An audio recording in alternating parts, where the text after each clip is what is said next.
curso. O Pedro queria, pediu se eu podia dar uma ensinada aqui no curso, eu vou fazer isso, de uma coisa chamada tirar teorias efetivas a partir de teorias fundamentais. Então, isso com 2 aulas eu resolvo. Você dá uma Lagrangiana, teoria renormalizada e tal, tirar aquilo que a gente fala, um limite de baixa energia com um cutoff e tirar uma teoria efetiva. Isso eu posso fazer nas 2 últimas aulas. Eu estou com a seguinte situação: semana que vem eu não vou poder dar aula nem quinta nem sexta, que eu tenho seminário na Bahia. Eu estou lá em Salvador, quinta, tenho um seminário de manhã, um seminário à tarde, sexta-feira de manhã. Aí sexta de tarde eu saio da Bahia, mas não vai dar para dar aula sexta-feira por causa de SUS. Semana que vem eu acho que é aula do Matias, né? Então eu estou pensando, dar aula sábado. De manhã, como eu não tenho iniciação científica sábado que vem, eu vou dar um curso, eu dou, por exemplo, interações fundamentais eletrofrágicas de manhã e dou essa aula de tarde. E aí eu precisaria de mais 2 aulas, que a gente agora já tem que definir o que vai calcular daqui, que pode ser cálculo original, e falar da questão das teorias efetivas aí, que pode ser instrutivo, porque inclusive às vezes a gente consegue tirar informação sobre a eletrodinâmica neutra a partir de teorias efetivas, né? Por exemplo, no caso da interação neutrino-fóton, por exemplo. Então umas 2 aulas sobre isso podem ser importantes. Que eu daria, se quem tiver que viajar, viaja, não tem problema, vai estar tudo gravado, mas aí eu preferiria fechar esse curso antes do Natal. Tá? Mesmo que eu dê aula sozinho aqui com Dória e com Tchau, vocês viajando, não tem problema. E aí, porque depois do recesso a gente quer começar as atividades de verão, eu já vou anunciar, dia 11 de dezembro eu vou estar anunciando para vocês as atividades de verão aí. E aí, então, para mim é interessante fechar esse curso um pouquinho antes, né, do Natal, para poder liberar depois. Aí eu vejo as aulas, eu organizo com Dória e com Tchau, aqui a gente grava se for o caso, tá bom? Aí eu queria terminar isso aqui para deixar a questão mais ou menos encaminhada e dar mais 2 aulas desse curso. Quer dizer, daria aula semana que vem, se Deus quiser, e mais 2 aulas, porque na outra semana eu só tenho que ir a Vitória, mas tem concurso lá na UFES, né, concurso de titular, mas é 2 dias. Aí dá para eu dar aula na outra semana, porque eu acho que o concurso é quarta e quinta, aí sexta-feira eu estou liberado para dar aula, tá bom? Só isso aí. Aí a gente organiza, acho que até o Natal, até dia 20 de dezembro no máximo, dá para a gente fechar o que a gente quer dessas aulas aqui. Bom, então a gente estava trabalhando muito, então a questão nossa era a seguinte, a gente já tinha colocado isso. A gente pegou a equação, aí passa no campo livre, estou colocando acoplamento ainda não. Então nós estamos descrevendo o campo de spin 1 massivo carregado, né, por um campo vetorial complexo, né? Eu acho que eu estava fazendo um caso complexo, mas fazer um caso também real, não importa, tá certo. Ele tem um campo vetorial, em princípio ele pode ser complexo ou real, não estou discutindo a questão da carga, estou discutindo só a questão da massa do spin, é o tipo troca.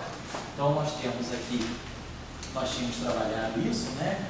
O DNI WNI, né, mais o N2 aqui WNI. Eu estava pegando o campo livre.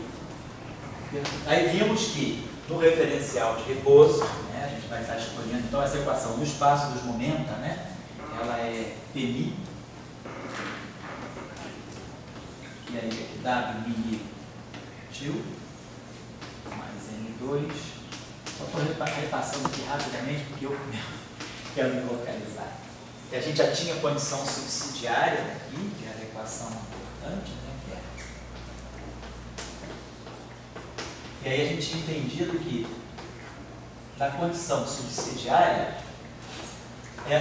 jogando a condição subsidiária aqui dentro, a gente ganha simplesmente da Lambertiano mais N2. Então, essa equação aqui dá conta só da relação energia-momento, e essa equação aqui é que realmente deve dar conta da propagação. Que essa equação aqui me diz, por exemplo, que no limite não relativístico, eu posso desprezar o W0, porque o W0 é de ordem V sobre C do W vetorial. Então essa equação aqui me diz que no limite não relativístico, quem domina é a parte vetorial do W, que é, na verdade, é um objeto importante, e isso aqui é um spin. Então, o que garante para nós, realmente, nós estamos falando de um modelo com spin. A gente tinha olhado isso aqui, e aí tínhamos visto que no referencial de repouso, então, PMI, essa equação que vai ficar P2, W tio Mi, menos, uma equação que ficava assim, né? P2, W tio Mi, mais P2, mais N2, W tio Mi igual a 0.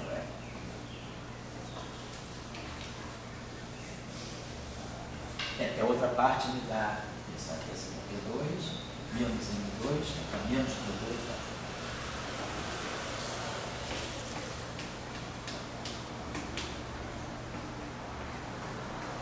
Então, no referencial de repouso, P2 igual a M2, essa equação é trivialmente satisfeita, né? E nós tínhamos visto o seguinte, dessa condição aqui no referencial de repouso, se eu pegar essa equação que é transformada de Fourier dessa equação, P0 é energia. Então, tem energia, a gente tinha feito isso no referencial de repouso. W tio 0, transformada de Fourier. E aí aqui vai ficar mais P menos P.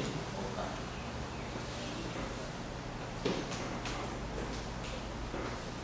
Escalar, eu acho que é isso também, porque isso aqui fica dmi, vai produzir aqui, D0 produz I ômega, que é energia, e o outro tempo vai produzir mais I, P, W, que é menos P escalar W, igual assim.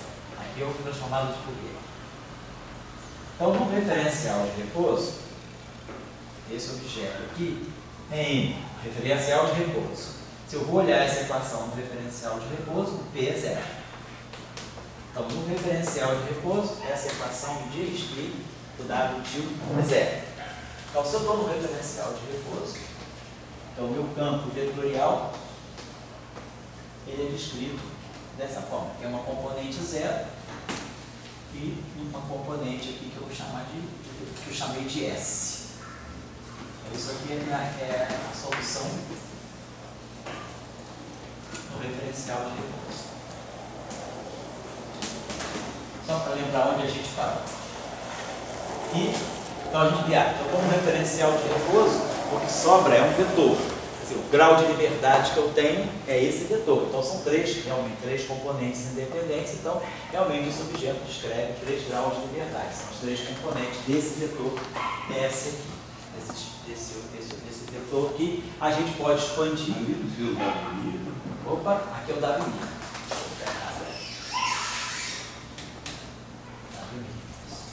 Então a gente pode escolher. A gente tinha feito aquela expansão naquela base também, escolhido aquela base, P barrado e os épsilons, né? A solução geral pode sempre ser expandida naquela base. Bom, então é isso aqui. A questão. Então aí você diria claramente que você não tem partículas espinheiras. Isso, aí não tem. Mas para a pessoa experimental, você não tem partículas um só. Você pode ter o cara experimental que ele vai medir espinheiras. Aqui vai. Aqui eu posso dizer, porque vai para o referencial de repouso. No referencial de repouso, você tem esse objeto aqui. Esse objeto aqui tem você pode projetar isso aqui ao longo do eixo dos eixos, por exemplo, tem projeção mais 1, 0, menos 1. Mas aí é uma projeção, quer dizer, é uma projeção de um spin 1. Você não tem spin 0 aí, você realmente eliminou o spin 0. Vai para o referencial de repouso, que aí você não tem dúvida. Mas a pergunta é o seguinte, por exemplo, se eu saio do referencial de repouso, eu não fiz experimental. Se você sai do referencial de repouso, o que você vai ver, então vamos fazer uma transformação de Lorentz. A gente vai fazendo uma transformação de Lorentz aí, você vai gerar agora, fora do referencial. Então, no referencial de repouso, a solução é essa. Agora, no referencial do laboratório, vamos colocar assim, W tio mi no laboratório, que é onde a partícula está se movendo com velocidade, relativística que seja.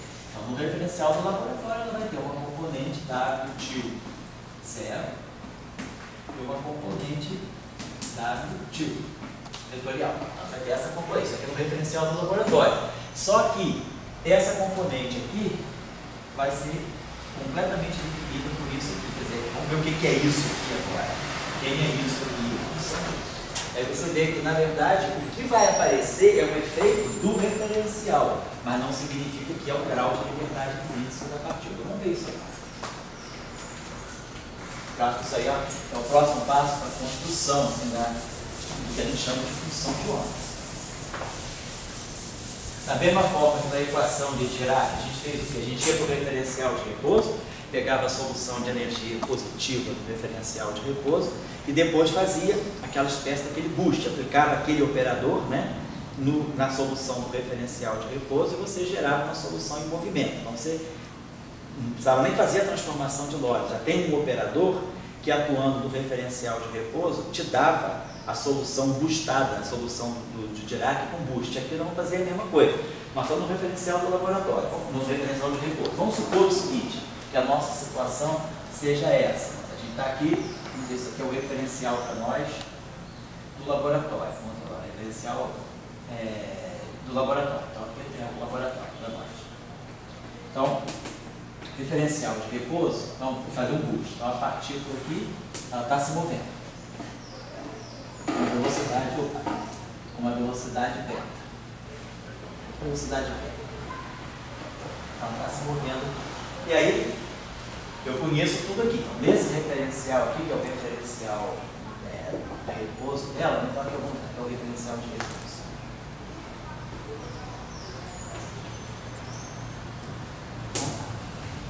Então, sei outra coisa. Eu sei que a minha partícula tem energia E e momento P. Então, a velocidade dela, beta dela, C igual a velocidade beta, né? Que no fundo é a velocidade V da partícula, é P sobre M. Isso que já tinha. Então, quem conhece o momento e a energia automaticamente sabe a velocidade. Está lá. Opa, então vamos fazer o seguinte. Então a gente sabe fazer, eu conheço tudo nesse referencial, eu posso conhecer tudo nesse e vice-versa. A gente sabe lá o seguinte, vamos só pensar a seguinte coisa. Eu tenho essa. Vamos até colocar o seguinte, né?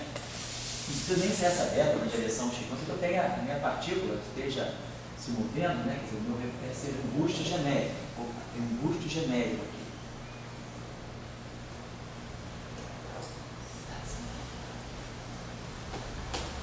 Só que, claro, para ser um boost, eu estou passando desse sistema para esse sistema. Estou fazendo um boost, mas a velocidade não precisa ser paralela de um eixo, né? Então, a minha partícula está andando no laboratório ao longo de uma certa direção. Então, eu quero estudar a partícula aqui, eu estou no referencial de repouso dela, vou montar esses eixos aqui paralelos a isso. Então, a gente sabe o seguinte, vamos pegar lá as nossas famosas transformações de Lorentz para poder pegar a coisa. Quando a gente faz a transformação de Lorentz, né, a gente tem T', né, ou gama T, menos beta escalar X. Né? A gente sabe que o E, se a gente pegar nós chamamos o boost ao longo do eixo do X, a gente sabe que T' é gama T menos beta X, né? Então, estou fazendo C igual, né? Então, é isso aqui, então me diz que isso aqui é um produto escalar com coordenada. Isso aqui é uma particularidade da referência do beta ao longo do eixo do X. Então, em geral, é isso. E, quando a gente faz a transformação das coordenadas, né, vamos pensar que a gente pega a nossa coordenada e diz, quer dizer, a gente sabe que o x', né, é gama x menos beta t. Então, e o y', o z' não muda, se eu fizer o boost ao longo do eixo do x. Então, a gente sabe que só muda a coordenada ao longo da direção beta. Então, a gente projeta o vetor posição, né, ao longo de uma direção paralela na velocidade relativa e ao longo de uma direção perpendicular. Essa aqui é a nossa coordenada. E aí também é uma coisa, o x' vai ser, vou projetar o vetor transformado do x ao longo da direção beta, porque beta é uma direção fixa, então a partir está indo movimento retilíneo uniforme com velocidade beta, mais x perpendicular y. Né? Agora, aqui nós sofremos com a transformação de Lorentz. Então, isso aqui vai ser gama x paralelo menos beta, que é a velocidade, né, paralela ao x, do beta t. Isso aqui é o x. Mas o x perpendicular é o mesmo. Na direção perpendicular ao movimento, né? Então as coisas não mudam. Então eu vou ter compor tudo ao longo de beta e tudo perpendicular a beta. Então, só para a gente colocar. Então esse x perpendicular, na verdade, é o x total menos o x paralelo. Vou colocar assim. Então, vou colocar o x'. Isso que a gente já fez no curso eletromagnético. Eu estou só falando como sair de cabeça, x'. Então, vai ser gama menos 1, x paralelo, gama menos 1, x paralelo, x mais gama menos 1 vai ser x', vai ser x mais gama menos 1 x paralelo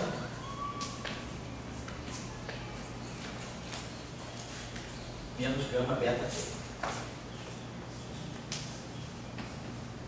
Que o x perpendicular ali é igual ao que a gente já usou aqui, está todo embutido aqui. E aqui o x perpendicular linha é igual o x perpendicular, né? Vou colocar assim. Então, quando eu somar aqui, então eu estou pegando. Então, nem preciso escrever isso aqui, não é nem paralelo. Isso aqui é isso aqui, pessoal. X', x paralelo linha, faz isso aqui. Mas o x paralelo linha é isso aqui, e o x perpendicular linha é o x perpendicular, que é x menos x paralelo. Então, o x linha fica x, né, que eu botei aqui, mais gama menos 1 x paralelo, menos gama beta t. Aí agora, esse x paralelo, o x ao longo da direção de movimento é só projetar. Né? Esse carinha aqui é projetar o vetor x ao longo da direção de movimento. Então, é projetar ele, né, ao longo da direção de movimento, que é beta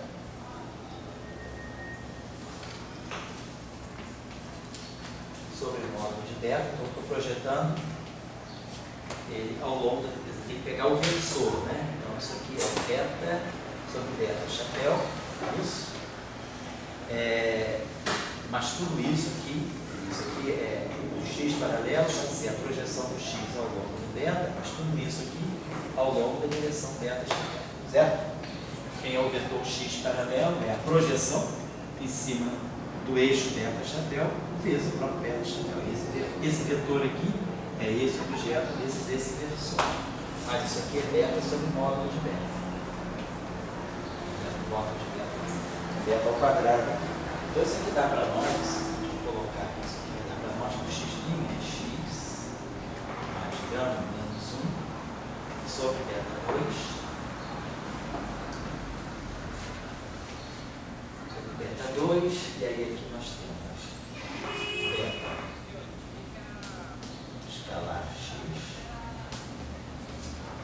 beta e menos gama beta. Então, é aquela bela matriz que a gente obtém quando faz uma transformação de Lorentz com um boost, uma velocidade qualquer, né? Deixa eu apagar isso aqui. Então, só para eu ver, deixa eu apagar isso aqui. Só rapidinho para ver se está tudo isso. Então, nós estamos obtendo o seguinte, uma versão, né? Espaço temporal, a gente está obtendo, então a gente vai colocar assim, telinha, só para fazer uma telinha, x', fazer, vamos ter isso aqui, vai ser a matriz que faz a transformação de Lorentz atuando em T, X, Y, Z. Então essa nossa matriz lambda aqui, vai ser uma matriz 4 por 4 aqui, é o seguinte, vai ser uma matriz grande, a gente já conhece ela.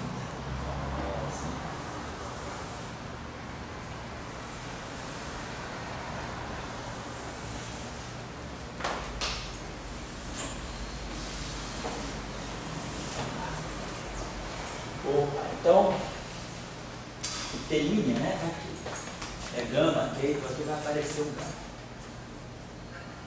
gama T e menos gama beta x, então vai aparecer aqui menos gama beta x, menos gama beta componente y, menos gama beta componente z. E aí, quando eu fizer o outro lado, x', né? Vai ser a mesma coisa, aqui, ó, menos gama beta x t. Então, primeira coluna vai ser x', vai ser menos gama beta x t. Então, essa matriz vai ser simétrica nessa direção aqui. Menos beta, gama beta x, menos gama beta y, menos gama beta z. Está dando para ver que baixo, viu? Viu?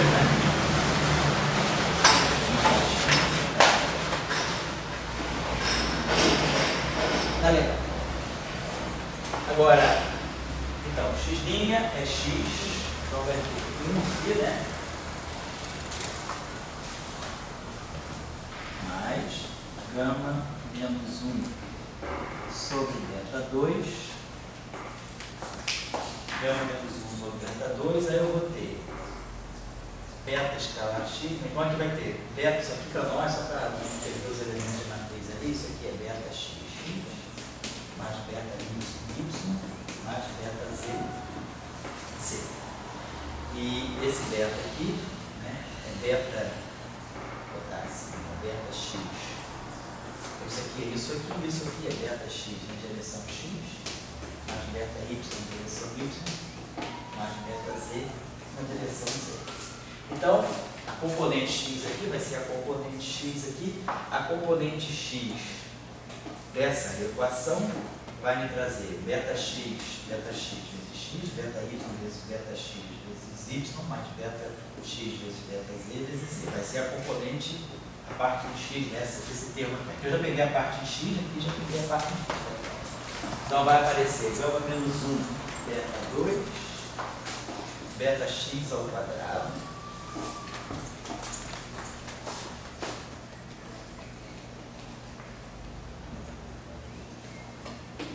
Depois, eu vou pegar, mas eu estou pegando a coordenada x. Vou pegar a coordenada x aqui, coordenada x aqui, mas a coordenada, o elemento que vai misturar o y com x é esse elemento aqui. Então vai ficar beta gama menos 1 sobre beta 2, beta y, beta x. Aqui vai ficar gama menos 1 sobre beta 2, beta x, beta y. E aqui um gama menos 1 sobre beta 2, beta x, beta z.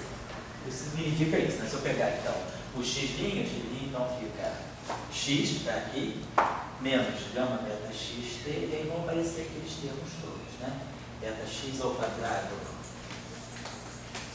vezes x, beta x vezes beta y vezes z, beta x vezes beta z vezes c, tudo na direção x. Agora é só fazer a mesma coisa para a direção, então aqui vai ficar gama 1, beta 2, beta y, beta x, aqui vai ficar 1 mais gama menos 1 sobre beta 2, beta y ao quadrado, aqui vai ficar gama menos 1 sobre beta 2, beta y, beta z. E finalmente aqui, gama 1 sobre beta 2, beta z, beta x, gama menos 1 sobre beta 2, beta z, beta y, e 1 mais gama menos 1 sobre beta 2, beta z. Então essa é a matriz que faz o boost de Lorentz genérico.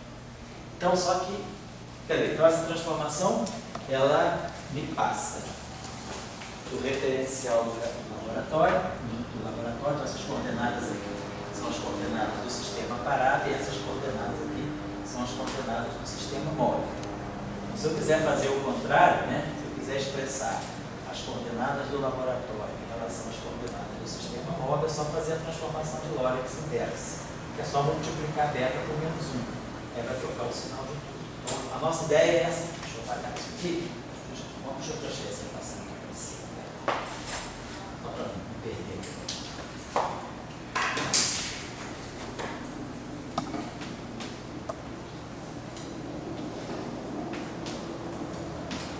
Aqui.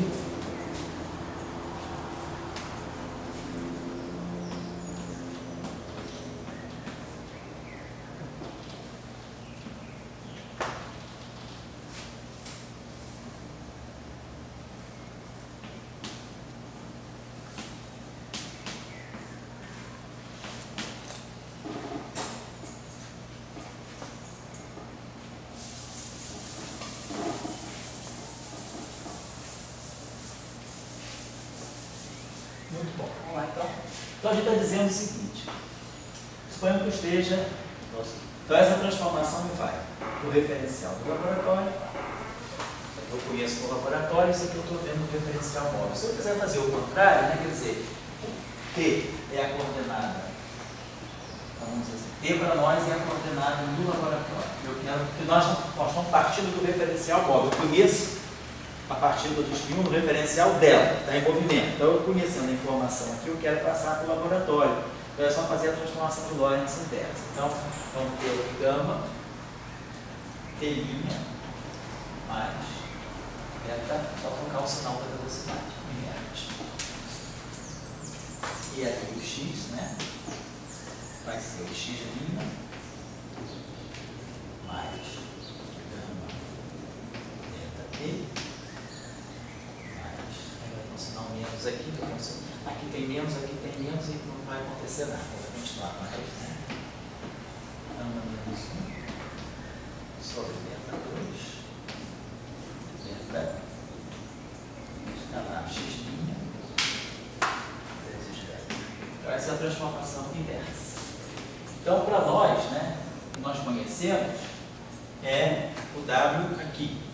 A gente está conhecendo isso, a gente está conhecendo para nós, no referencial, então a gente vai fazer o seguinte, para nós, então, o T', né? Então, o nosso vetor é esse, nós estamos no referencial de repouso. Para nós, isso que a gente estava dizendo, W de I no referencial de repouso, ele é 0, S. Vetor que descreve os 3 graus de liberdade internos. Então, isso aqui é no referencial de repouso. Então, isso aqui são as coordenadas de. Então, vou transformar. Se eu fizer essa mesma equação, vou apagar isso aqui. Se agora eu estou fazendo isso para o quadro vetor, tempo e espaço. Se eu fizer isso para o quadro vetor, W0, W0, aqui vai ser W0, transformado em vetor e a V. E aqui vai ser beta escalar W. Então, estou só transferindo essa relação para um quadro vetor que não é o vetor posição. Então, vai seguir o mesmo padrão, porque a transformação de Lorentz, independentemente se é vetor ou posição, sempre é. Qualquer vetor, né, se transforma-se em V'I, lambda I, V'I. Então, se é o vetor posição, é T, X, Y, Z. Se é um outro vetor, é a componente Z, e os componentes espaciais. Ou a relação inversa. Então, estou pegando aqui já o caso do vetor, seu vetor, o nosso campo WI. Então, aqui vai ser a mesma coisa. Aqui vai ser o nosso W. Isso aqui vai ser o nosso W'. Isso aqui vai ser W0'.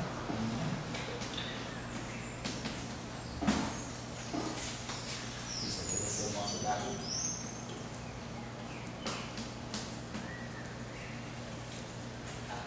Então, essa transformação está me levando o vetor que eu conheço no referencial de repouso para o vetor no referencial do laboratório. Então, no referencial de repouso, o W0, linha, é 0. Então, no referencial de repouso, isso aqui para nós agora vai ser 0, tá bom? Você está copiando aqui agora, né? Não, estou copiando o outro. Vou aproveitar mesmo no passado. Eu pensava por linha. Ele está dando uma linha, é o referencial que está em movimento. Então, é o referencial que está em movimento, é o referencial onde a partícula está em repouso. Linha que está do laboratório é o referencial sem linha que está vendo a partícula passar. Então, a partícula está passando, eu estou passando. Eu conheço tudo no referencial de repouso dela, é o referencial linha. Então, eu tenho que passar, em vez de fazer do laboratório para a partícula, eu estou fazendo da partícula para o laboratório. Então, o que eu quero ver, se eu conheço que no referencial de repouso, a configuração do campo, essa partícula de repouso, ela tem essa estrutura de função de onda, né? Muito bem. Então vamos lá. Porque isso aqui no fundo a gente está fazendo o quê? É como se fosse uma mecânica quântica relativista para o spin 1. Em vez de fazer isso com a equação de Dirac, a gente está fazendo isso com a equação tipo próprio. Bem, então vamos fazer agora então, as nossas simplificações. Então, no referencial de repouso, W' é 0. E o W' é o S.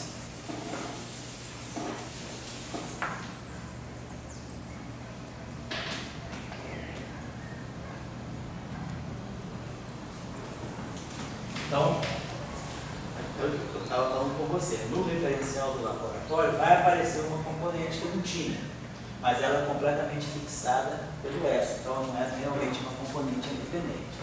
Aqui, isso aqui, o W' faz o papel do S para nós, quer dizer, a solução do referencial de repouso, a parte espacial, isso aqui é zero.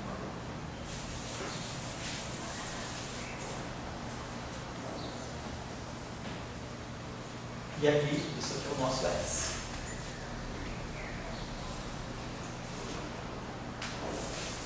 Então, no referencial do laboratório, deixa eu passar isso aqui para cá, para fazer referência, deixar essa equaçãozinha guardada aqui.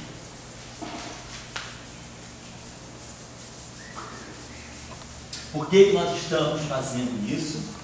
Porque nós queremos ter controle do que é a função de onda da partícula de spin 1 em movimento, como se fosse um elétron em movimento, e a gente quer, a partir dessa função de onda depois, quando a gente quiser tirar a aproximação não relativista, na hora de olhar, por exemplo, correntes, fontes, né, a gente já tem a função de onda pronta. Como a gente fala no caso do elétron, né? Mesma história, tipo, você conhece as soluções no referencial do laboratório, e aí você pode tirar as correntes, montando as correntes a partir das funções de onda. Então, só vou colocar isso. Pode falar. A minha pergunta é a questão do spin 0 e spin 1. Isso. Claro que as memórias estão ligadas. Isso. Só que o cara experimental está dizendo, não, só existe spin 1. Isso, só existe spin 1. O que funcionaria como spin 0 nada mais é do que a projeção do spin ao longo do movimento. É o S mesmo, né? Então, quer dizer, e a condição para isso é que tenha uma equação de movimento com corrente conservada. Isso. Se a corrente com movimento tiver com corrente conservada, você estaria eliminando... Spin, aí depois disso. Se a corrente for conservada, quer dizer, a componente de spin 0 é, quer dizer, no fundo, dMi igual a zero, você está eliminando a parte escalar dele. Agora, se você... Isso na teoria clássica. Mas se na teoria quântica a gente acoplar o Wmi como Jmi, né, e a parte longitudinal e a corrente não for conservada, então eu não vou poder dizer que κmi Jmi é igual a zero. Então eu tenho, na verdade, o meu spin 1 não desacopla, meu spin 0 não desacopla, o meu spin 0 só desacopla, né? Eu estou avançando um pouquinho. Então, se a gente já conhece o propagador do campo de próprio, a gente sabe que tem que ter uma parte longitudinal, que é kmi sobre M2. Que é a parte perigosa do propagador de próprio. Mas quando a gente acopla isso aqui com uma corrente externa, se essa corrente externa é conservada, essa parte não entra. Essa aqui é justamente a parte longitudinal, que é a parte do spin 0.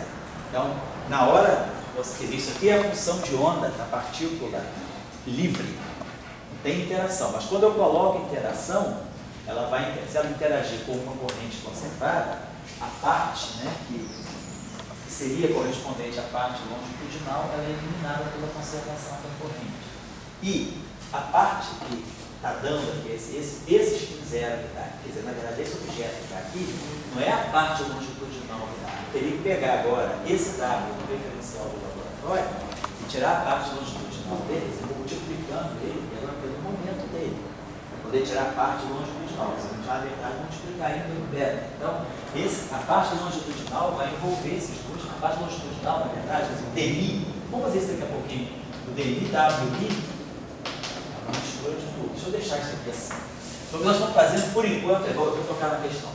Então, o que nós estamos fazendo, por enquanto, é escrever as componentes do campo no referencial do laboratório a partir do que eu conheço do referencial do repouso. Componente temporal 0, componente espacial no vetor. Que nem no caso de Dirac, né, no referencial de repouso, a solução era 1, 0, 0, 0 ou 0, 1, 0, 0. Essa era a solução do referencial de repouso. Isso, vocês também podem pensar, se eu posso ficar aqui, eu tenho 3 soluções. Você pode pegar a componente, você pode pegar 0, que é a componente temporal, componente Sx igual a 1, 0, 0. A partícula pode ter a projeção do vetor S ao longo da direção Y, a partícula pode ter o vetor S ao longo da componente Z. Eu estou dizendo que isso aqui é o caso de Dirac, é o U. São as duas soluções para U de energia positiva, a solução de spin para cima e a solução de spin para baixo. E aqui eu estou no referencial onde eu tenho o vetor S. Então, o meu WI é 0, S. Mas eu posso pegar três soluções independentes. Eu posso pegar S ao longo do eixo do X, S ao longo do eixo dos Y e S ao longo do eixo dos Z. A componente temporal é sempre zero. Isso aqui é um spinor. Isso aqui é um quadrivetor. São dois espaços diferentes. Isso aqui é como se fosse o meu WI no referencial de repouso. São as três soluções independentes no referencial de repouso. Certo? Essa componente aqui tem spin A na direção Z, e essa componente tem projeção 0 na direção Z, e essa componente tem projeção menos 1 na direção Z. São os três espaços, são os três vetores independentes correspondentes ao spin orientado, ao spin projetado ao longo do eixo do Z. É como a gente faz com o retangular. Se você pegar as minhas funções de onda, são autofunções de J2 e JZ. Aqui é a mesma coisa, isso aqui é spin up na direção Z e spin down na direção Z. Então, spin up na direção Z, spin 0 na direção Z, spin down na direção Z. Então, isso aqui são as informações de repouso. São as informações de repouso. Agora eu tenho que ter essas informações no laboratório. Aí eu estou deixando esse S genérico. Esse S pode ser qualquer coisa. Né? Agora, se a gente quiser pegar casos particulares, tudo bem. É claro, né? Então, agora a gente está vendo isso aí. Vou passar isso para aqui, que a gente vai precisar. Então, W0 é gama. Então, agora vamos já substituir o beta. Beta é a velocidade da partícula. A velocidade é o momento sobre a energia. Vamos botar aqui gama. P, botar gama P sobre E. Deixa eu falar. Tá. Deixa eu falar isso. Isso aqui é a solução diferencial do laboratório. Como é que a componente temporal fica no laboratório se a partícula tem aquela velocidade dela? Que é o P sobre E. E aí eu vou pegar a solução, a parte espacial, que é a parte importante. Né? Limite não relativístico, a gente sabe que se eu estiver em repouso, esse cara é zero. E no limite não relativístico, esse cara aqui é V sobre C disso aqui. Então, W' é S mais gama menos 1 sobre beta 2 beta. Aqui beta, então beta 2 é T2 sobre E2, né? Então é 2 sobre T2, vou botar assim, gama menos 1. Aí é gama sobre beta 2. Mas beta 2 é 2 sobre T2.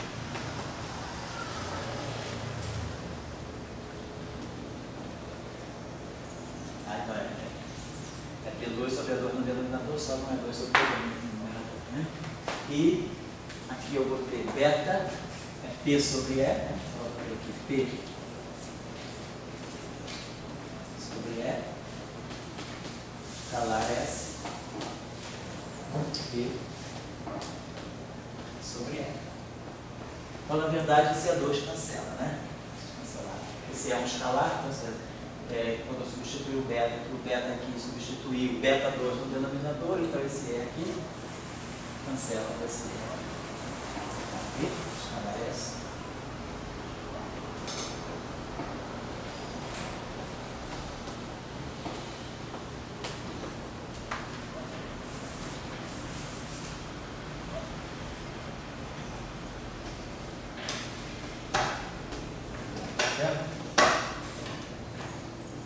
E lembrar que gama, né, é a raiz quadrada de 1 menos beta 2, né, 1 sobre a raiz quadrada de 1 menos beta 2. Então esse gama aqui, opa,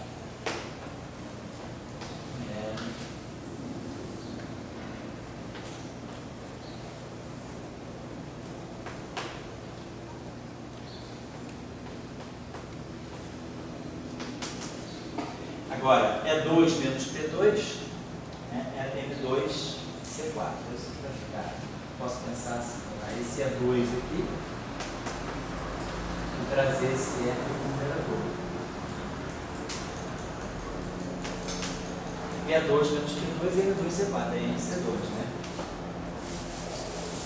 Tá? N. Então, realmente é sobre N, né? Quer dizer, a energia cinética relativística é N C2 gama. Isso é a energia relativística total, né? É igual a N C2 gama. Então, gama é S sobre C2. Então, C é igual a 1. Então, gama é S sobre N. Então, esse gama aqui eu posso escrever como sendo sobre N é o gama. Então, eu vou botar aqui. Esse gama aqui é sobre N, é o gama menos 1. Então, vai ficar menos N sobre N, certo? Esse é o gama menos 1.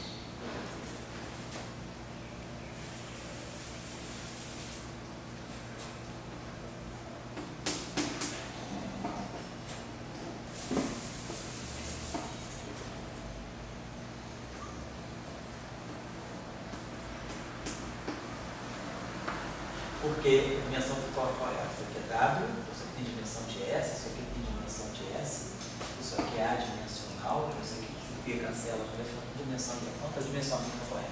Então a gente vê, a gente já pode começar a ver que algumas semelhanças, se a gente agora quiser tirar a aproximação não relativística, né? A gente já começa a ver aqui, ó, produzir aqui P2, quer dizer, esse E menos M deve estar descrevendo. Esse M não descreve realmente a energia cinética relativística. Esse P aqui é o P2, né? Isso aqui vai fazer o papel do Laplaciano atuando em S. A gente pode ler, eu vejo como tarefa, né? Aqui, ler. Mas no fundo, a gente está chegando aqui a uma equação de Pauli. Vocês podem tirar, quer dizer, a equação de Pauli para o spin, que a gente conhece a equação de Pauli para o spin meio, que é o quê? Que é a equação de Dirac, sobre que a gente pega a equação de Dirac e faz a aproximação não relativística. E aí chega na equação de Pauli. E aqui a gente está também diante desse isso. Se a gente quiser olhar isso aqui depois no espaço, olhar isso aqui como transformar essa equação numa equação em T2 no espaço dos momentos, se eu fizer a transformada de Fourier inverso, isso aqui vai ficar o Laplaciano, isso aqui vai me produzir também algum termo do tipo, algo que seja quadrado na energia.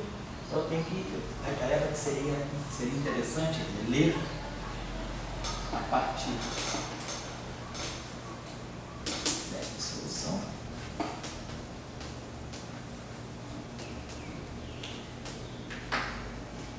A versão de spin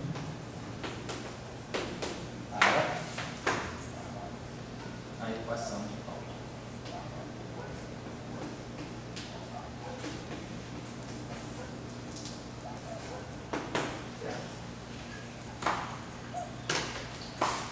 Mas agora vamos fazer uma discussão.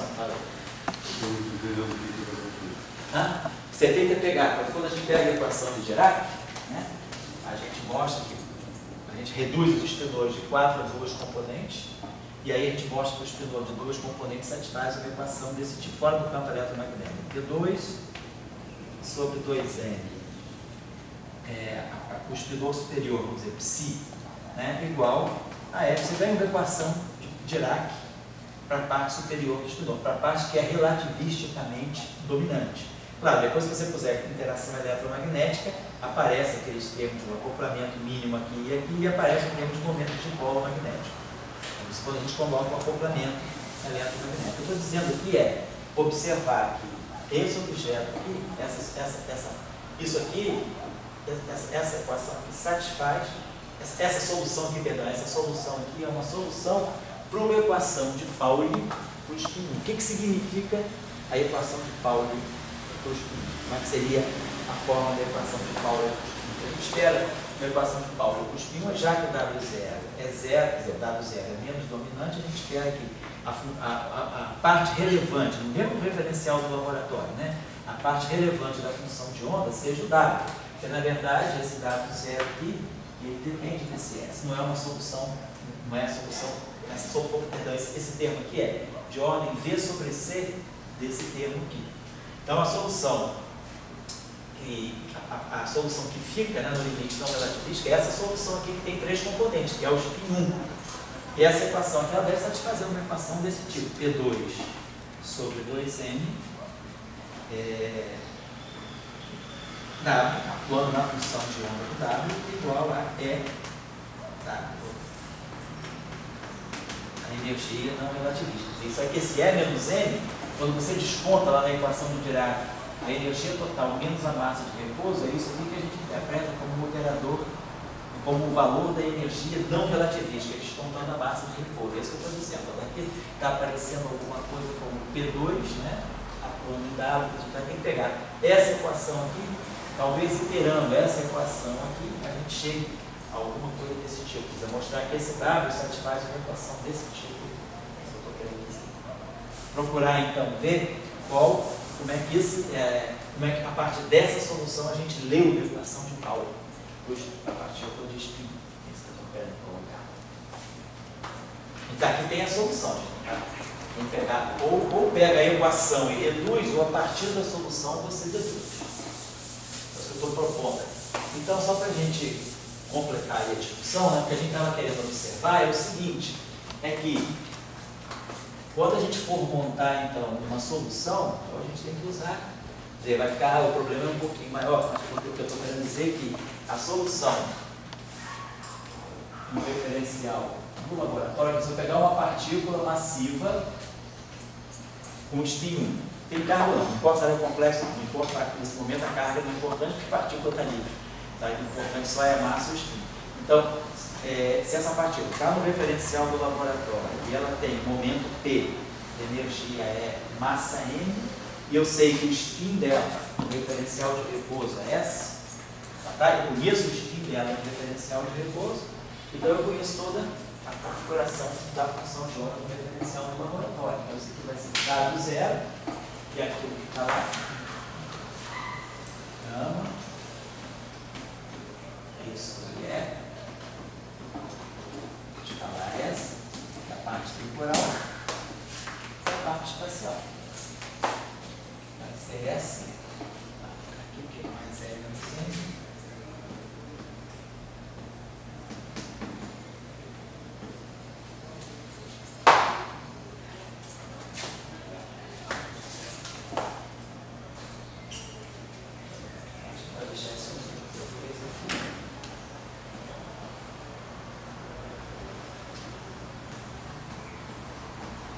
Pode até fazer a seguinte coisa, vou só pensar se vale a pena, porque é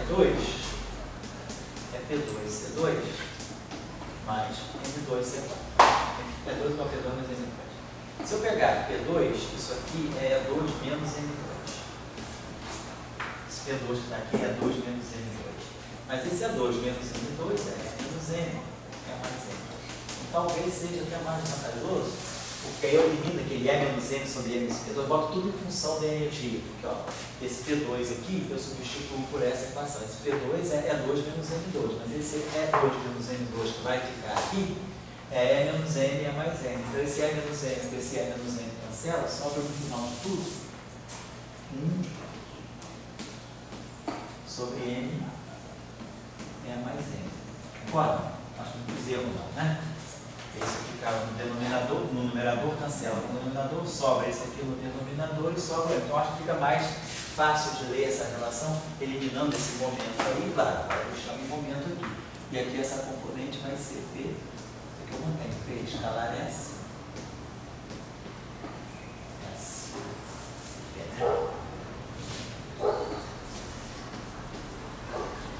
Então a nossa proposta, eu queria que vocês certificassem realmente que essa solução aqui, essa equação aí, é a solução no referencial do laboratório. Se ela é a solução no referencial do laboratório, é só pegar P0, W0, que é W0, que é a solução no referencial do laboratório, tem que satisfazer essa condição, né? PI, WI é igual a zero, que é a condição subsidiária. Mas P0 é energia, então isso aqui fica EW0. Isso aqui é PIWI, que é menos P escalar W igual a zero. Então essa equação aqui, a gente está propondo que esse objeto aqui seja a solução dessa equação. Então é só multiplicar por E aqui, multiplicar por P escalar S. Deve dar essa. Oi? Então isso aqui é a nossa solução diferencial do laboratório. Você quer voltar para lá e trabalhar com a subsidiária que é referencial. Isso, exatamente. Isso aqui vai em qualquer referencial. No referencial de repouso da partícula, a gente viu que essa solução me dava W0 igual a zero e o W ficava livre, o W vetor ficava livre, né? No espaço dos momentos, o W fica livre. Agora eu estou pegando a solução do estado. Vou falar, essa solução agora não está no referencial de repouso, está no referencial genérico. Então eu tenho que juntar essa solução aqui, quer dizer, eu tenho que pegar essa solução e ver que ela satisfaz a essa equação. Mas aí você quer encontrar um valor com S.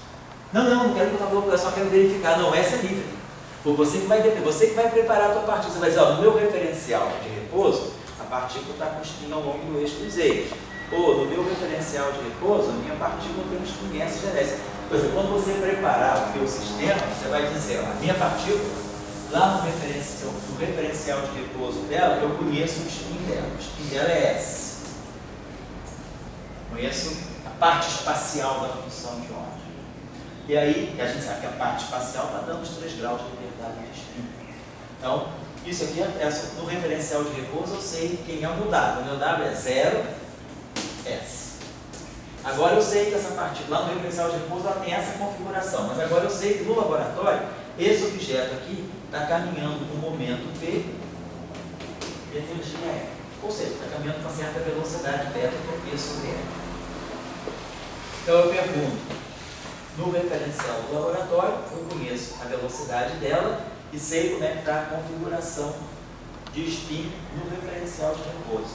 Qual vai ser a carinha da solução do referencial do laboratório? Quer dizer, no fundo eu estou fazendo um boost em cima disso, pegando esse objeto, que está no referencial de repouso, dou um boost com velocidade beta e vou olhar no laboratório como é que esse objeto aqui no referencial de repouso, em movimento, vai ser visto comigo. É isso que eu estou dizendo, certo?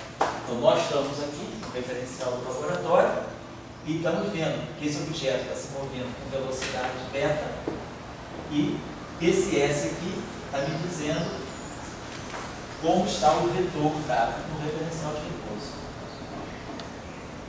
Como eu fiz na equação de Dirac. Eu estou com um elétron AP no referencial de repouso. Aí agora esse elétron começa a andar. Você que está no laboratório vai ver o spin dele. Então, se eu estou no referencial do repouso, então o meu elétron com spin AP é isso aqui. Elétron com energia positiva e spin AP é isso aqui. Aí agora eu falo, poxa, esse é o meu elétron, vai estar caminhando com o momento P. Como é que vai ser a solução desse elétron vista por você que está no laboratório? Eu estou aqui no referencial, estou assim. Agora eu estou fazendo isso.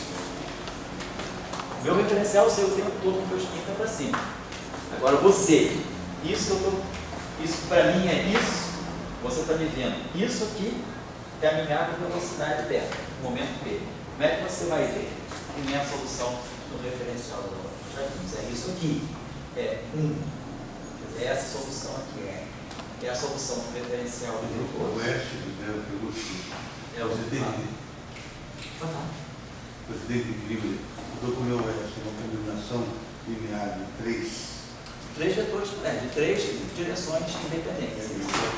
Pode. Pode. Mas de uma maneira eu tenho que fazer o P interno S. Isso. Então se você disser, meu S ele tem componente, ele é isso aqui. Componente só tem, ele está na direção X. Você está na direção X, isso aqui só vai sobrar a direção X. Mas esse vetor aqui em princípio é completo. No momento dele, esse produto escalar, se você fixar o S, esse produto escalar fixa o componente do P para você, mas esse P é genérico. Minha partícula vai se mover com velocidade beta completa. Você está fazendo apenas uma transformação, você botou o S no X, e como é que ele se transforma no geral para outra? Isso. Você escolhe, você diz, no referencial de repouso, por exemplo, eu vou dizer que no referencial de repouso. O S é só SX. Então, por exemplo, o meu referencial de repouso, o S é isso aqui, é SX 0, 0. Ou seja, o meu W til no referencial de repouso é componente temporal 0, componente espacial x, SX, y 0. Se eu pegar esse objeto aqui, se esse objeto agora aqui está caminhando com uma velocidade beta qualquer, no momento P. Se a partícula agora está caminhando com um momento P em relação ao laboratório. Esse momento P é a velocidade dela, P sobre E é a velocidade. Então tá. Esse objeto aqui está sendo boostado com esse momento aqui. Como é que eu vou ver esse objeto no laboratório? Aí você vê, você vai ter componente, você não vai ter só componente X. Quando você fizer esse produto escalar, isso aqui vai selecionar para você a componente X do momento vezes o teu SX. Mas esse vetor aqui, que é o vetor velocidade, a partícula pode ter uma velocidade qualquer em relação a Z. Não precisa estar também alinhada com a direção X, o momento da partícula é qualquer. Então aqui eu vou ter Px na direção X, mais Py na direção Y, mais Pz na direção Z. Então, você vai ter aqui, então quem vai ser a componente X desse objeto? A componente 1 vai ser Sx mais isso aqui, vezes isso aqui, vezes isso. Quem vai ser a componente Y desse cara? No referencial de repouso ele não tem componente Y, o componente Y dele é 0. Mas aqui ele vai ter componente Y, vai ser o SY que é 0, então não tem. Só que no referencial de repouso, o SY, a projeção Y desse objeto é 0. Aqui eu tenho Px e Sx que não é 0, mas o Py não é 0. O SY é 0, mas o Py não é. Então, eu vou ver as três componentes. No referencial o efeito do movimento é me gerar componentes que antes não existiam. Então, no referencial do laboratório, a solução é limpinha e bonitinha, muito enxuta. É essa aqui. Tá? Só para a gente botar a coisa para quem estiver seguindo aula. Tal. Quem for que não estiver assim, aqui podendo perguntar. Vamos pegar uma configuração, vamos pegar um caso particular. Um estudozinho particular. Só para a gente fixar.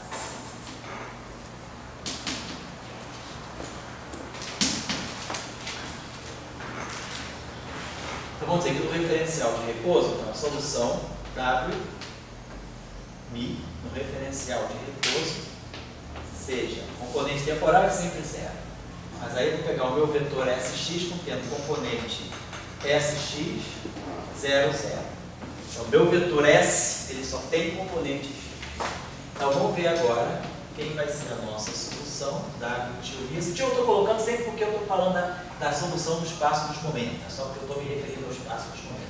W tio mi no referencial do laboratório. Como é que essa função de onda vai ser vista no laboratório se a partícula desse movimento de velocidade dela? Vai ser gama. Então vai gerar uma componente 0, que é gama P. Essa só tem componente X. Então vai ficar gama Px sobre E Sx. Gerou uma componente 0 a partir do Sx. Agora, quem vai ser a componente Sx, a componente X dessa equação? Vai ser Sx, que existe, mais 1 sobre N, E mais N. Sx é 1.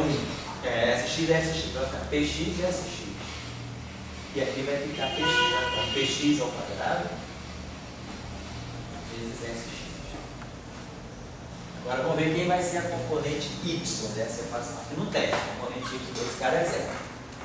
A componente aqui só vai dar Px é X. Aqui vai sobrar um Py, só vai sobrar 1 sobre N, E mais N, P, Px que vem daqui, com Sx, mas o Py que fica aqui. E aqui de novo com Sx. E a última componente, que é a componente Z, de novo, 1 sobre N, A mais N.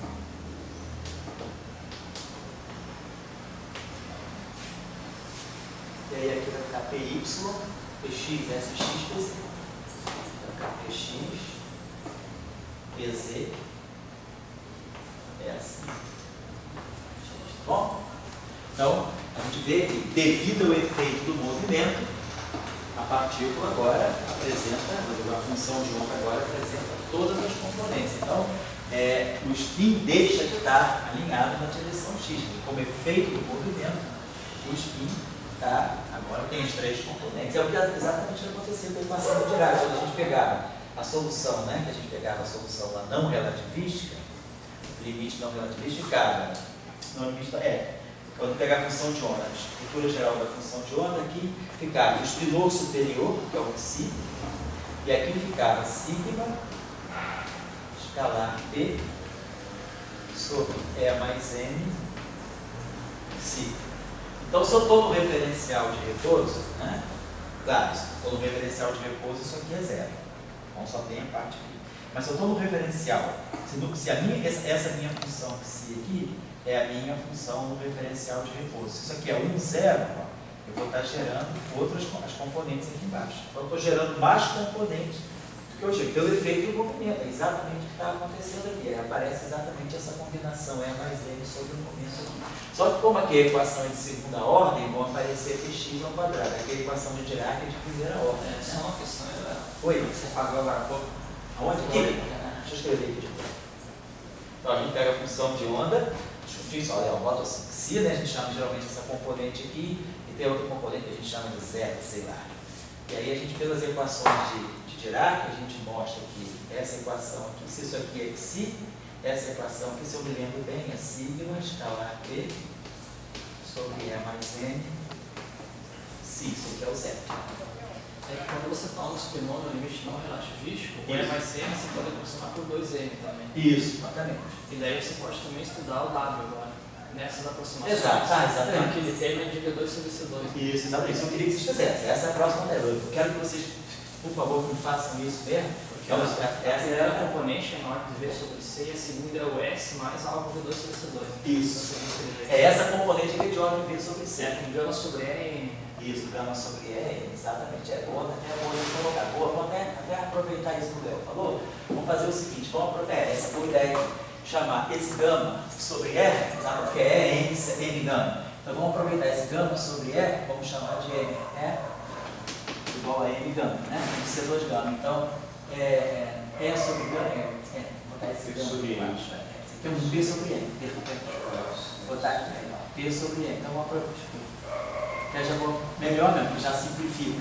Vamos fazer uma sugestão aí do Léo.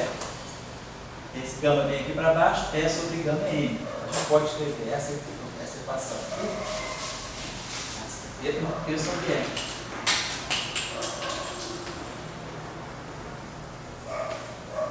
P sobre N até fica melhor mesmo. P sobre N aqui. E aquele, o segundo termo. Aquele N. Aonde? O segundo componente. Aqui? É mais N é 2N. Isso, vou deixar isso aqui é genérico. Agora, se eu for para aproximação não relativista, é mais N dá 2N. Mas você tem P2, né? P2 sobre N2. Isso. Esse N tem efeito. Vamos deixar assim, então vamos colocar. Então, isso aqui é a solução geral. A gente simplificou realmente o mosaico. Então, a gente simplificou aquele gama sobre E que a gente chama de U sobre E. Então, botar aqui P sobre E. Então, é melhor colocar dessa forma realmente, que aí fica tudo em momento. Então, isso aqui é a solução genérica. Se agora, depois vamos falar muito do limite não relativista, que você estava levantando. Então, só para chamar aqui o instantinho, vamos aproveitar isso aqui e chamar isso aqui de px sobre E. Mais fácil, realmente. Então, essa aqui é a solução no referencial do laboratório. Então, a gente vê o seguinte, que o efeito do movimento é misturar as componentes de spin. Antes eu tinha o spin no referencial de repouso, eu defino o spin de uma forma limpa, eu sei que a partícula está com o spin bem definido, numa certa direção, e aí pelo efeito do movimento, quer dizer, o cara que está no laboratório, ele vai ver essa mistura de componentes, mas no referencial do repouso eu sei qual é a solução. É isso que a gente queria ilustrar. Agora, o que o Léo, a observação que o Leonardo fez aí, foi no limite, se a gente pegar agora o limite não relativístico. Então, no limite não relativístico, então é aproximada, o momento é baixo, né? Quer dizer, aquela energia está toda sob a forma de energia de repouso, ele está desprezando termos de ordem V2 sobre C2, ou seja, termos de ordem B2, né? Então, esse E mais N aqui é aproximadamente, então, esse E mais N é 2N. Então, aqui eu tenho, isso aqui é um momento. Então, esse E é aproximadamente M. Esse M aproximadamente, no limite não relativístico, a gente tem o seguinte, é aproximadamente M, né? Porque o momento P a gente está desprezando termos de ordem V sobre P2 sobre C2, né? Termos de ordem V2 a gente está desprezando. Então, é aproximadamente M, então P sobre M é aproximadamente M. Aproximadamente P sobre M. Mas P sobre E é V. Então, P sobre M é aproximadamente a velocidade. Então, esse termo aqui é de ordem V sobre C do S. Esse termo aqui é o S. E esse termo aqui, fica aqui o 2M também aqui, P. Então, esse termo também é de ordem V2 sobre C2. Né? Então, quer dizer, domina o termo S. Né? Então, no limite não relativístico, como vocês estão observando aí, esse termo aqui é de ordem V sobre C. Esse termo aqui é de ordem 1, é de ordem S. Né? E esse termo aqui tem um 2M aqui. Quer dizer, na verdade tem um M2. Então, tem alguma coisa do tipo P2 sobre M2, mas no limite não relativístico, P2 sobre M2 é P2 sobre A2, que é P2 sobre C2. Então, esse termo aqui é de ordem V sobre C ao quadrado desse termo aqui, e esse termo aqui é de ordem V sobre C. Então, no limite não relativista, se eu guardar apenas os termos de ordem V sobre C, aquele termo sobrevive, né? Se eu desprezar o V2 sobre C2, esse termo aqui, então, vamos colocar essa observação. Isso que é importante depois do estudo. Eu estou preparando um material aqui, que é para depois, quem quiser se agregar, a gente vai poder fazer alguma coisa original a partir desses dados aqui no estudo que os meninos estão fazendo aí, de potenciais entre partículas, quando a gente tem objetos com spin que não seja negro. Como é que fica a interação entre objetos, cargas, por exemplo, de spin 1, trocando fótons, por exemplo, trocando outros fótons intermediários. E aí, claro, o problema que seria interessante fazer a partir daí seria aquele problema da massa que vocês fizeram. O campo de rank 1 com o campo, aquela massa topológica, estudar esse sistema sobre esse aspecto. Compor as correntes, compor tudo isso. Depois a gente vai organizar o problema.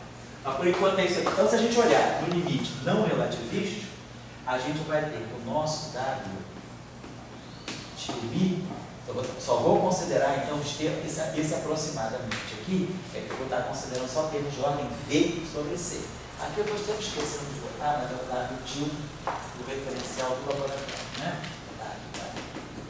Corrigir, isso aqui é o W tio V no referencial do laboratório, eu conheço ele no referencial de repouso, então escrevi ele agora no caso particular, nessa configuração particular do referencial de repouso, eu escrevo essa solução aqui no referencial do laboratório. E aí, se a gente for olhar o limite não relativístico, querendo guardar apenas os termos de ordem V sobre C, esse termo aqui é de ordem P sobre M. P sobre M é P sobre M. Então, esse termo aqui é de ordem V. A gente pode dizer que esse termo aqui é V, a velocidade V, a gente estava chamando esse V de velocidade V, escalar S. Seu, então V sobre C. Esse termo aqui é de ordem 1. E esse termo aqui fica P2, aqui vai produzir um 2M, P2 sobre 2M. É P2 sobre 2 é 2. É P2 sobre 2M ao quadrado. É P2 sobre a 2 é V sobre C. Esse termo aqui é mais um termo aqui, que vai ser de ordem V sobre C ao quadrado.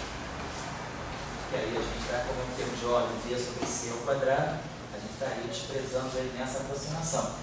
Então, em primeira aproximação, em ordem V sobre C, a função de onda vista no laboratório, ela ganha essa componente aqui, que é V escala S. Tá certo? Então, é só uma atenção disso aí. Você diria que, então, baixas velocidades... A baixas velocidades V sobre C pequenas, muito menores do que 1, a estrutura é essa aqui. Então, aí a gente vê que esse objeto aqui não muda, apenas eu ganho esse boost aqui, ganho essa componente que era zero. Basicamente, quer dizer, a velocidade é muito baixa, a partícula se propaga com o spin na mesma. A configuração de spin no referencial do laboratório é igual à configuração de spin no referencial de repouso. Mas ele ganha essa componente que ele não tinha. Essa componente vem do movimento, é o boost, né? Era zero, passou a ser não zero por causa da velocidade. Tá bom? É só chamar a atenção disso aí. Então, dessa forma, José, fala aí. na conclusão, quer dizer, volta ao sujeito experimental. O sujeito experimental só vai medir spin 1, vai medir spin 0 no 1. Então, enquanto tiver aquela equação subsidiária... Isso, quando você tiver dmi igual a 0, ou pmi igual a 0, você garante que só vai medir o spin. Para você medir spin 0, classicamente olhando, você vai ter que ter uma equação subsidiária diferente de 0. É isso, tem que ter um pmi diferente de 0. A pergunta que você tem, você sempre tem o par entre spin 1 e spin 0 pela invariância da luz, isso, é a representação do grupo. Você está na representação meio. Agora, quando você pega uma equação subsidiária, quando dá a equação do movimento, você pode retirar o W, o componente físico. E daí você mostra que só tem spin 1 na tua ação, mesmo a relatividade das spin 0 e spin 1. Isso. Isso, porque quando você pega as representações do grupo de Lorentz, você está pegando as representações algébricas, você não tem nenhum compromisso com dinâmica. No momento que você introduz uma equação de movimento, você está assumindo um compromisso com a dinâmica. Você está dizendo, a dinâmica se processa dessa forma. E aí você tira a condição subsidiária. E aí a condição subsidiária ela é um dado além do grupo de Lorentz, né? Além da representação. Diz, não basta só pegar a representação. Pegar a representação meio, spin 0, spin 1, tudo bem. A representação vetorial é meio, tem dois spins aí. Mas aí quando você impõe a equação de movimento, você está trazendo um dado dinâmico que não está no grupo de Lorentz. Isso aí é a tua dinâmica que você está propondo. E aí com essa dinâmica que você está propondo, você elimina a componente que o grupo de Lorentz estaria trazendo. Agora, isso não é bom nem é ruim, é uma questão da dinâmica. Porque você tem na cabeça o seguinte, eu quero descrever uma partícula relativística de spin 1. Então, como eu quero descrever uma partícula relativística de spin 1, eu já vou propor uma dinâmica tal que dmi w mini, para poder garantir a parte transversa. Então, quem está se propagando é a parte transversa. A derivada está aparecendo no w mini.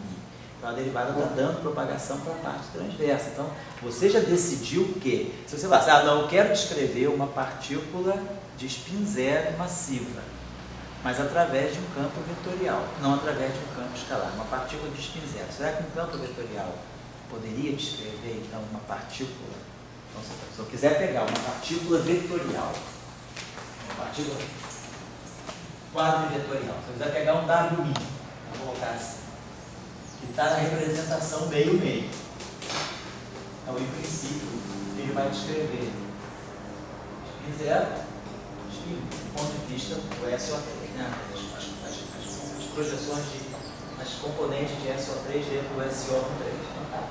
Agora, se eu quiser dar uma propagação para o spin 1, eu vou escolher uma equação que me traga o W mini. Por quê? W mini é o dmi W mini menos dmi W mini, que é a parte transversa. A parte transversa seleciona o spin 1. Então, o spin 1 está aqui.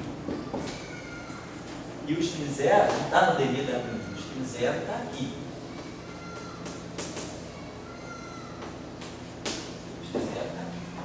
Então, se eu quiser fazer uma equação com o spin 1, eu vou ter que trabalhar com esse cara. Esse cara aqui é a parte, é o rotacional. O rotacional é a parte transversa. Esse cara aqui é a divergência. A divergência é a parte longitudinal. Então, se eu quiser fazer uma equação com o spin 1 massivo, eu vou dizer que dmi, se a minha melhor proposta inicial é essa, que dmi W mini, coloco o termo de massa. Se eu não quiser colocar massa, isso aqui é zero. Vai me dizer que eu tenho uma partícula que é justamente de massa, que é máximo. Aí aqui eu ganho um spin 1 de massa zero. Mas se eu quiser colocar massa, esse cara aqui tem dimensão, né, de energia ao quadrado, eu coloco aqui M2 W mini. Você vê que essa equação de fato. Você botar só o J mini, não. O J mini e W. Tá. J mini composto, tá certo. O não linear, que você fala. Isso. Então, se você tiver. PI dá zero aqui. Aqui não dá zero. Se esse cara aqui for conservado, você quer zero. Se esse cara não for conservado. Agora vamos ver. Então, só para terminar. Mas se você quiser dar uma propagação para o spin 0, o ideal seria fazer uma equação não para o W mini, mas para o dmi W mini. Essa grandeza aqui Tem derivada aqui dentro, isso aqui é dmi w'. Então a gente pegou a divergência disso. Então pegamos o dmi disso aqui. Agora eu vou pegar o dni disso aqui, ou chamo isso aqui de dni w'.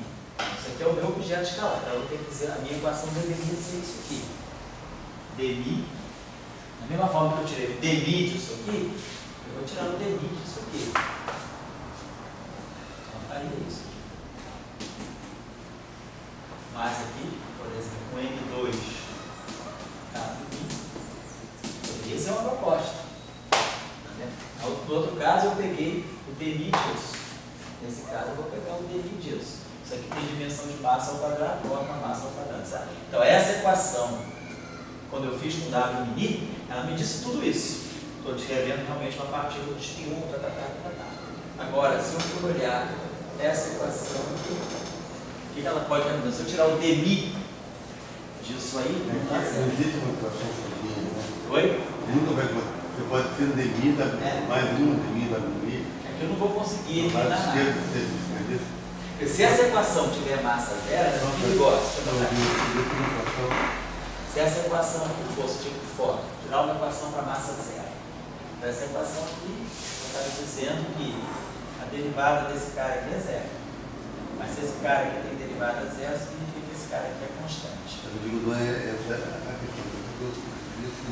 Você pode ter uma equação dmi w', mais essa aí, mais m2. Ah, sim, sim. Essa sim, mas uma sozinha não pode fazer. Não, você pode ter essa aqui sozinho. Isso sim, pode fazer sozinho. Isso diz o quê? Porque você tem em mente que você quer descrever os Sim, mas no meu caso da querer. Isso. Mas não, eu só quero entender a lógica do teu discurso. Eu estou entendendo o seguinte, tem dois spins aqui. A equação dinâmica vai depender daquilo que você quer propagar. Se você quer propagar o spin 0, o spin 1, você vai usar isso aqui.